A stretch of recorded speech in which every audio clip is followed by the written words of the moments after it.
They called him the last great Viking. Not because he was the first, not because he was the strongest, but because when he died, the Viking Age died with him. His name was Harald Hardrada. Born in Norway around the year 1015, Harald's life began in blood. At just 15 years old, he fought beside his half-brother, King Olaf II, at the Battle of Stiklestad. It was a brutal clash for the throne of Norway. Olaf was killed. The army shattered. Harald survived, and instead of fading into exile, he chose a different path. He went east, far beyond the cold fjords of Scandinavia, beyond the Baltic, beyond the lands most Vikings had ever seen. He went to Constantinople. There, he joined the legendary Varangian Guard, the elite Viking warriors who served as personal protectors of the Byzantine emperor. But Harald was not content with standing guard. He fought across the Mediterranean, in Sicily, in North Africa, against rebels, pirates, and rival armies. He became a commander, a mercenary, a tactician. He learned siege warfare, urban combat, and imperial politics. He accumulated wealth beyond imagination: gold, silver, prestige. By the time he left Byzantium, he was no longer just a Viking raider. He was a seasoned war machine shaped by two worlds. When Harald returned to Norway, he returned as a force. In 1046, he claimed the throne, but ruling Norway was not enough for a man like Hardrada.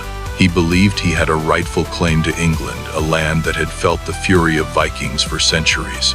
And in 1066, he made his move. With around 300 ships and thousands of hardened warriors, Harald sailed toward England. These were not reckless raiders.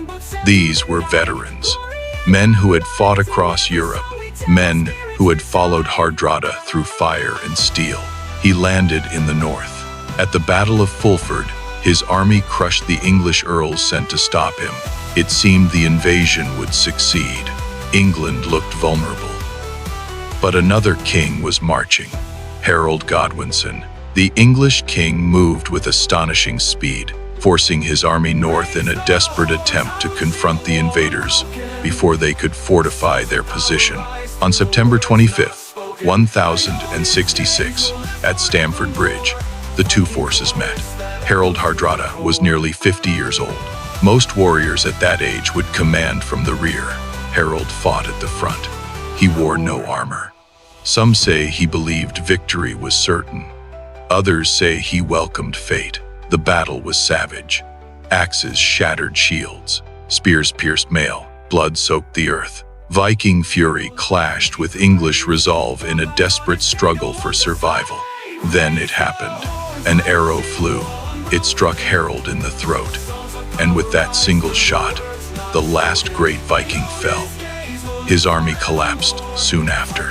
Of the hundreds of ships that had carried his invasion force to England, only a fraction were needed to bring survivors home.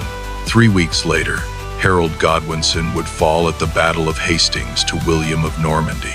England would change forever. But historians mark Stamford Bridge as something else, the end of the Viking Age. After Harold's death, the era of massive Scandinavian invasions faded. The age of longships terrorizing European coasts gave way to feudal kingdoms and medieval states. Harald Hardrada was the final embodiment of the old world. He had fought in Norway, Russia, Byzantium, the Mediterranean, and England. He had served emperors, commanded mercenaries, led invasions, and died with a weapon in his hand. He was not just a king. He was a bridge between eras, between the savage raiders of the north and the structured kingdoms of medieval Europe. When the arrow pierced his throat, it did more than kill a warrior. It closed a chapter of history, and sometimes an age does not end quietly. Sometimes it ends in battle, with a king standing unarmored beneath a foreign sky, daring the world to stop him. And the world finally did.